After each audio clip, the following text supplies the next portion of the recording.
Hey everybody, what's up? This is Crapgamer, this is Crapgamer Reviews, and this is Overnight Gaming News. If you didn't know what this is, I tried this a few years ago where I would do specific PlayStation versions and specific Xbox versions, just covering news stories and things like that. It's because I noticed that there was a lot of smaller news stories that would come out, and they weren't worthy of a full video on themselves. So what I like to do is just kind of put a few of them together into one video. That way it's just one video, one less thing for you guys to have to worry about, and I tried to keep it as flowing and fun as possible without drawing it out too long. So if you guys are new to the channel, please subscribe, like, share, all that kind of stuff. There are some major changes going on.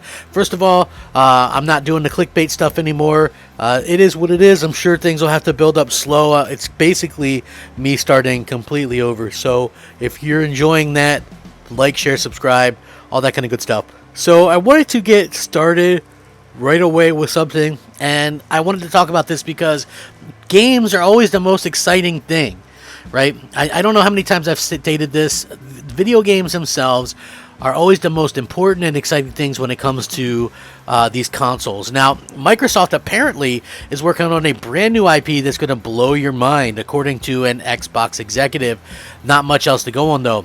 With nearly 24 first-party studios now under its belt, Microsoft's future output is actually looking pretty exciting for the first time in many, many years. The likes of Halo Infinite and hopefully Starfield are not so far away. While rumors have been circulating about another Forza Horizon game, and others like Fable, Perfect Dark, Forza Motorsport, Fable, and Avowed are also in the works, but there's plenty more in the pipeline as well, including what's looking like new properties. Speaking recently with Games Radar, Xbox head of gaming services Ben Decker briefly talked those up, saying that in addition to known quantities, Xbox first-party studios are also working on new IP that are going to blow your mind. He said, and I quote, "We have 23 studios across Xbox and Bethesda working on Halo, Forza, Fallout, and new IP that we haven't even talked about yet. This is going to blow your mind. Of all the Microsoft's current first-party studios, we know that Arcane is working on a new fantasy IP, while In Exile Entertainment is also working on something new, but they've admitted that it's years away, likely 4 to 5 years away still.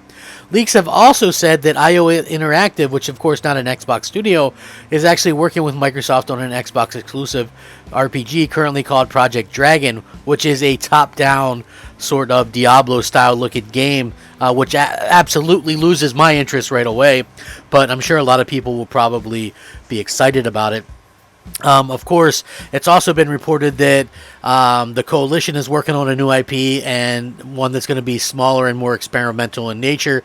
So we have a lot of this stuff. The problem with a lot of Xbox games are that they seem to be so long in development time that we're not going to see them for many years to come, and that can be a little bit of a bummer for a lot of people. So, you know, again, seeing that they have stuff actually coming in the pipeline is good, but when a company like Microsoft, who has really kind of let down a lot of people over the years, the last few years in terms of their output and the quality of their games, I totally understand why people are hesitant to actually sort of go out there and believe anything that kind of comes about. So I do hope that, you know, that's understandable, where I personally come out and go, well, you know what, I think it's great that they have these games and they're teasing this and that, but at the same time, I'm going to wait and see, because I just think that Microsoft has to earn that trust before we go any further. But I did kind of want to hit on some other topics as well. This I thought was pretty cool. Sunset Overdrive co-director says he'd love to make a sequel to the first game, which if anybody follows me on this channel, you know that I'm a huge Sunset Overdrive fan. Sunset Overdrive co-director behind the game has revealed that he'd be up for making a sequel to the game, although there's no guarantee at this point if the IP will ever be expanded upon. Speaking during an interview with QG, Marcus Smith was asked if there's still life in Sunset Overdrive, which is now part of the PlayStation family, as Insomniac Games is now owned by Sony themselves. However, the IP is still firmly in the developer's hands. And he said, and I quote, "I mean, never say never is my approach. Obviously, we're part of Sony now, but we own the IP, and so there's nothing really stopping us other than we have a lot of exciting things in our future already working on. I think there are a lot of stories that can be told in that universe, and I would love to return to it. I had a lot of fun making that game." So recently it was discovered that Sony had filed a trademark for Sunset Overdrive, prompting speculation that an HD re-release may be in the cards. Now, listen, I personally think that a re-release of Sunset Overdrive would be an amazing thing to behold. First of all, I think that it would be very smart to re-release it because there was next to no audience on the Xbox side of things. Again, you have to look at it as 2014. Next to nobody owned an Xbox. Xbox hate was at an all-time high, and so that's just basically how we kind of lived and how things kind of went. Even when it was a free game on Games with Gold, I couldn't get anybody to download it. It's like, unless it's something that people knew on the Xbox side, they weren't willing to take a risk. Whereas on the PlayStation side, I noticed, people or gamers are much more apt to kind of take a risk on buying a game, and supporting developers and things like that. And that's just sort of a fact from sort of what I've noticed over the years. But that's not saying that Xbox gamers won't ever buy games, or that ever. I'm just saying in terms of general support, it does seem like it looks like the support for the PlayStation games is a lot higher. One of the other things I wanted to talk about, there was recently a launch exclusive on the Xbox Series XS called Call of the Sea that actually went to the PlayStation 5, and now on the PlayStation 5, the PS5 version actually tops the X in both frame rate and resolution. Yeah, can you believe it? I think this is very interesting, and I'm going to link this so everybody can kind of check it out. It's not even really a graphically demanding game. That's the funny part. But I did find it to be very interesting to see that so many people were kind of talking about this as a big deal. And I haven't played the game, to keep it completely honest with you guys, because it doesn't really look like it's my type of game. But I did find it to be very interesting that this game seems like it has a lot of better performance and things like that on the PS5. So Call of the Sea has obviously been scrutinized on PS5 and Xbox Series X by a YouTuber, which found out that the version of Sony's latest home console comes out on top in terms of both frame rate and resolution.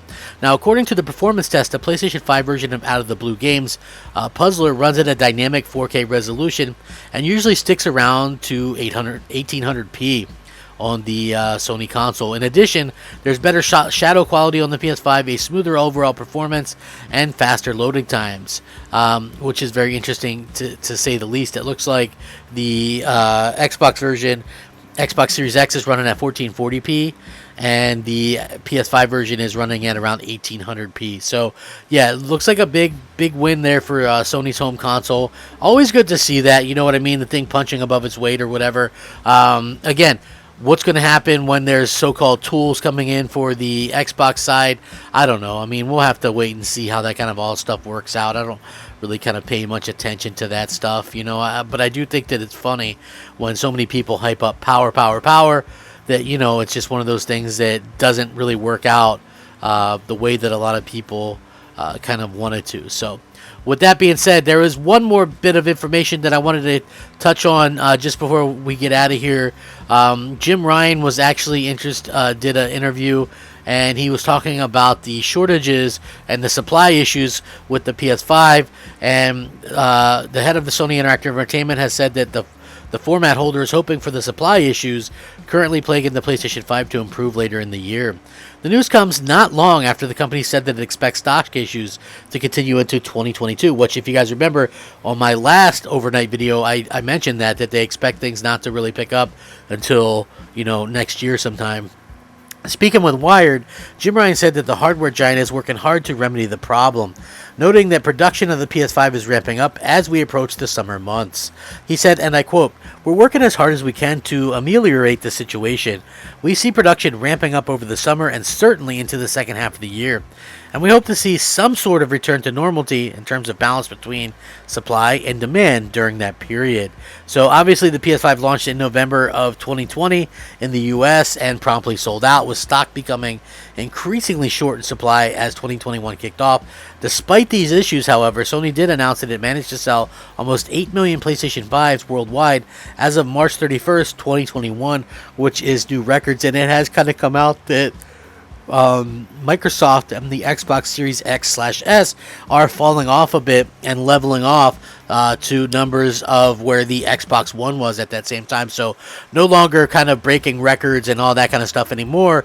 But, you know, I'm sure it is going to be hard to find the Xbox Series X a little bit more going forward. But it is very interesting because I've actually personally been able to find Xbox Series S's through various stores lately. So yeah, very interesting to say the least. But I would love to hear you guys' feedback on the new formats and the new things that I'm doing. I understand they're not big view getters or anything like that, but I want to build up, and starting over from scratch is the best way to do that. And so I really respond to your guys' criticisms and critiques. Let me know what you think. Rack 'em up. Game on, my friends. Game on. Crapgamer out.